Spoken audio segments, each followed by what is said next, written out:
พอบักทองรุ่นกับบักสอนไส้นี่พวกสีพันดอนนี่นะกับพวกไกรสอนนี่นะพวกพรหมวิหารพวกปฏิวัติเนี่ยมาสมัยฆ่าคนเล่าบ่ต่ำกว่า500,000 คนพี่น้องด้วยมือของพวกเขาด้วยการปฏิวัติของพวกเขาและตายลงในน้ำคลองที่เขายิงกันอีกรวมอยู่ในนั้นแหละใน500,000 คนน่ะหนีไปต่างประเทศที่รอดไปได้นะ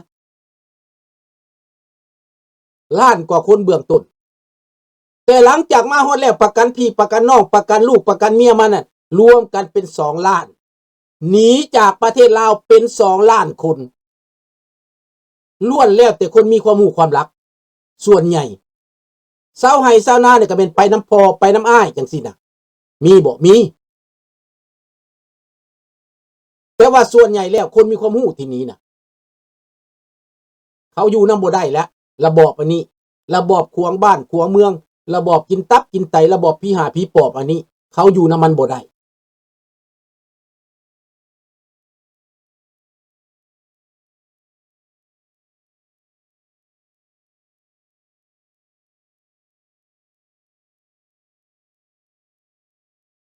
ดังนั้นไผอยู่นำมันบ่ได้ระบอบอันนี้พี่น้องคนไทยอยากเป็นคอมมิวนิสต์ก็เป็นโลดเด้อเป็นแล้วสิน้ำตาย่อยคันผู้ใดบ่มีบทเรียนจากลาวนี่นะก็มีอันอีหยังเพิ่นต่อว่าต่อขานมื้อก่อนข้าพเจ้าอุดมาหลายเทื่อแล้วบ่อยากเว้าเพิ่นว่าคันประเทศใดมีกษัตริย์แล้วบ่ดีหั่นน่ะข้าพเจ้าว่าเจ้าอาจจะเข้าใจผิดเจ้าอาจจะเข้าใจผิดเจ้าอาจจะคิดผิดประเทศลาวมีกษัตริย์บ่ได้หมายความว่าความบ่ดีนั้นนำกษัตริย์เด้กษัตริย์ของประเทศลาวเพิ่นก็บ่ได้เฮ็ดหยังให้ประชาชนเด้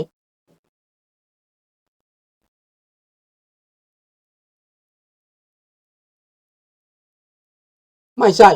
คงจะมาไทยแล้วถ้าบ่ตายแปลว่ามาไทย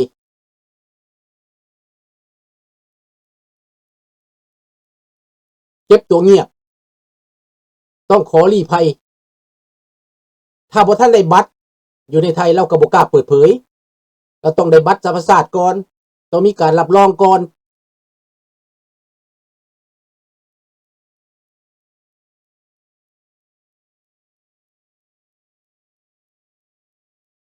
ดังนั้นแหละตาตาราบ่มีผู้ใดอยากเป็นคอมมิวนิสต์ดอกแต่มันก็เป็นด้วยจังซี่แหละคนลาวก็บ่ได้อยากเป็นคอมมิวนิสต์เจ้าไปถามประชาชนลาวทั้งประเทศเขาบ่อยากเป็นคอมมิวนิสต์ดอกแต่เขาบ่ฮู้ว่าคอมมิวนิสต์มันเป็นแนวใดคนไทยก็บ่ฮู้ว่าคอมมิวนิสต์เป็นแบบใดเพราะว่าเขาถือโฆษณาตั้งแต่จากจีนว่าจีนเจริญจังซั่นจังซี่จีนสู่อเมริกาจังซั่นจังซี่เห็นบ่ล่ะแล้วพวกเจ้าคือถึงบ่สมัยก่อนเกิดสงครามระเบิดแตกตึมตั้มตีซึกอยู่ชายแดนตึมตั้มอยู่เวียงจันทน์อยู่สวรรณเขตก็ยังอยู่สบายอยู่คนไทยก็ยังหลั่งไหลไปเมืองลาวอยู่ไปทำงานอยู่เมืองลาวได้แล้วนักเรียนไทยบางคนที่บ่มีเงินทุกข์ยากอยู่เมืองไทยนะก็ยังไปเรียนอยู่ลาวพุ่นได้นี่ก็ไปถามหน้าเขาข้าพเจ้าแม่สองเลยน้องไปเรียนหมออยู่มโหสถพุ่นจากธาตุพนมนี่นะเดี๋ยวนี้เราก็ยังมีชีวิตอยู่ไปถามเราได้ไหมนาวิทย์เจ้าเรียนมาแต่ไสเรียนหมอน่ะเราก็สิบอกเจ้าว่าข่อยเรียนมาจากโรงหมอมโหสถก็ไปเรียนมาจากเวียงจันทน์เราไปเรียนแพทย์ชั้นกลางอยู่หมอเอฟเฟมิเดต้านะอยู่เวียงจันทน์อยู่แพทยศาสตร์เด้เห็นบ่ให้คือเราไปถามโลดแล้วเรายังมีชีวิตอยู่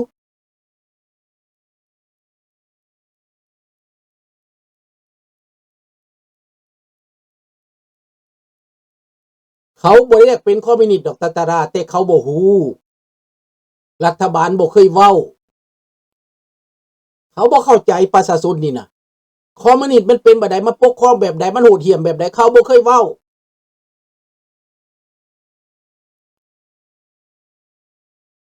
เพราะว่าเขาย่านเตะต้องจีน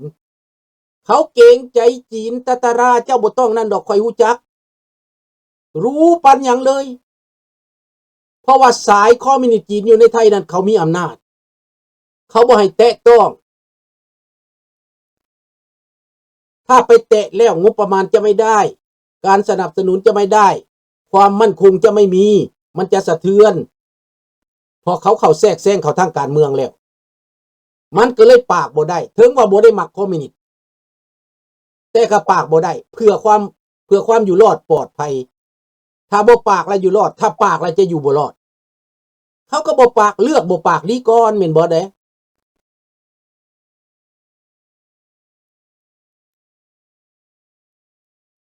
สมัยก่อนนะการศึกษาของเราก้าวกว่าน้องธนพรระบบของเราก้าวกว่าเด้อการศึกษาอันนี้เป็นความจริงเด้อนักเรียนลาวมาเรียนอยู่ไทยนี่นะคนไทยเว้าเองนักศึกษามหาลัยของไทยเว้าเองว่าคนลาวก้าวก่อนสมัยก่อนคนลาวได้ทั้งฝรั่งเศสได้ทั้งอังกฤษขั้นจบบักขึ้นไปแล้วได้ทั้งฝรั่งอังกฤษคนลาวนี่เก่งได้แล้วหาคนไทยที่จบฝรั่งอังกฤษเข้านั่นในมหาลัยน่ะยากเดี๋ยวนี้เขาเจ้าได้เดี๋ยวนี้นะเพราะเขาเจ้าพัฒนาดีเดี๋ยวนี้แต่ก่อนนั้นบ่ยากได้เห็นบ่ล่ะคันได้ก็ได้แต่อังกฤษอย่างเดียวแต่ลาวนี่คันจบบักขึ้นไปแล้วนะทั้งฝรั่งเศสทั้งอังกฤษเขาได้ระบบของเมืองลาวดีก่อนการศึกษาสมัยก่อนเด้ออันนี้เป็นความจริงแต่ลุงกับพิสูจน์ได้เองเวลาไปเจอคนไทยพวกหลักศึกษาเป็นยังไงน่ะเขาถามเขาล้มเขาก็ฮู้โลดว่าโอ้คนลาวนี่นะเห็นบ่ล่ะมันแตกต่างกับการศึกษาประเทศไทยได้นี่ในสมัยก่อนได้แต่สมัยนี้เมืองลาวเฮียเลยบัดนี้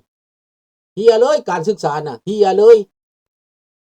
ไกลหลายเดี๋ยวนี้นะเมืองไทยกับเจ้าอยู่พัฒนาไปเรื่อยๆเห็นบ่อันนี้คือความจริงพี่น้องแต่ความจริงอันนี้มันจะบ่ถูกใจคนพี่น้องมันจะบ่ถูกหูคนความจริงถูกบิดเบือน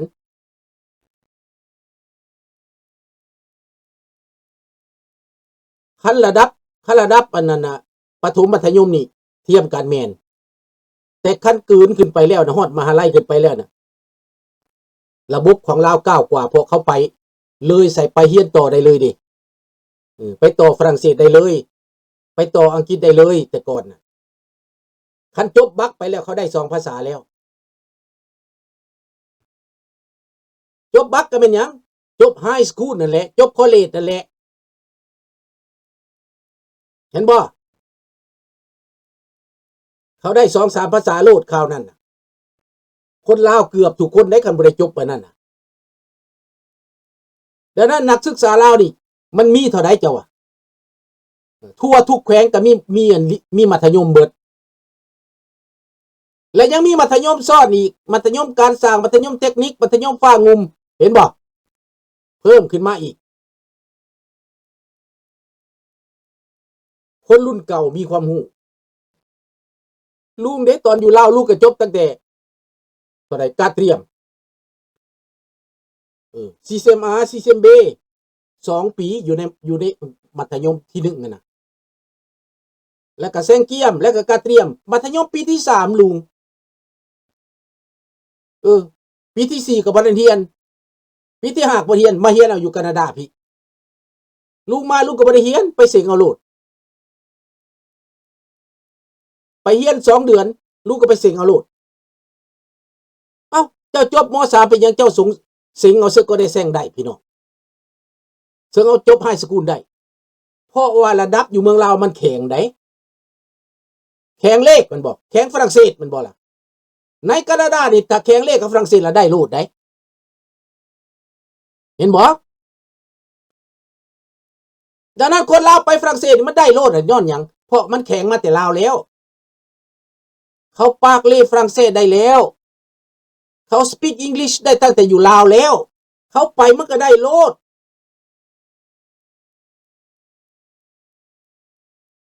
นี่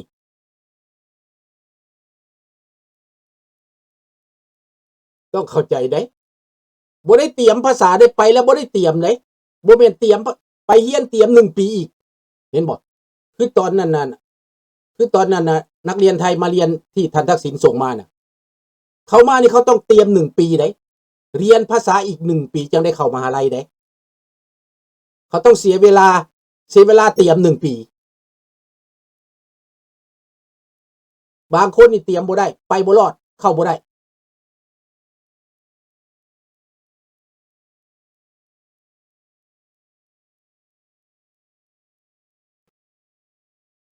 ดังนั้นแหละเรื่องจริงก็เป็นจังซี่แหละเรื่องหมอแคนเป็นซั่นเด้อบาดนี้สิเว้าต่อเรื่องอิหร่านเนาะเรื่องอิหร่านนี้ข้าพเจ้าว่าคือสิบ่หลีกบ่วิดสงครามแล้วคือสิหลีกบ่วิดแต่ที่จริงแล้วโดนัลด์ทรัมป์นี่อยากหลีกสงครามนี่อยากให้เจรจาได้พุ่นแหละ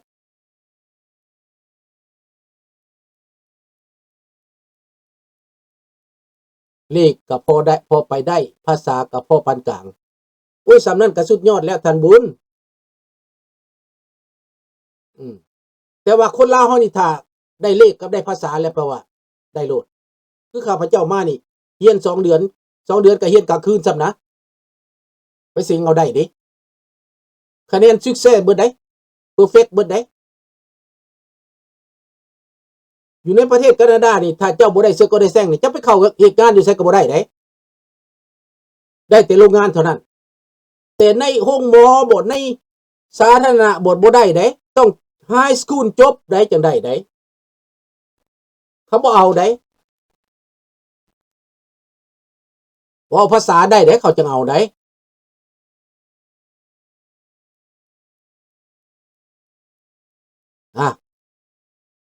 อิหร่านนี่คือสิเกิดมีบุญสงครามนี่คือสิหลีกบ่ได้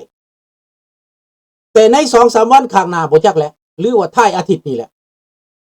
โดนัลด์ทรัมป์ต้องแก้เวลาที่สุด1เตรียมพร้อม2อ่านเกม3รอท่ามันสุกงอมปิดล้อมไว้จนมันสุกงอม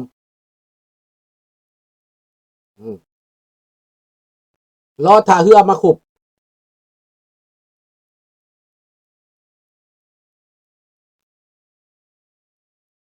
เรียนภาษาจีนกับพวกที่เรียนสื่อสารกับปากเว้ากับเขาหั่นแหละแต่เจ้าสิไปใช้หยังได้คนจีนปากภาษาจีนได้ลวงลายไผมากเขาก็ยังอึดอยากมากกว่าเจ้าเรียนปากแต่น้ำเขาแต่เจ้าก็สิไปเป็นทาสเขานั่นแหละ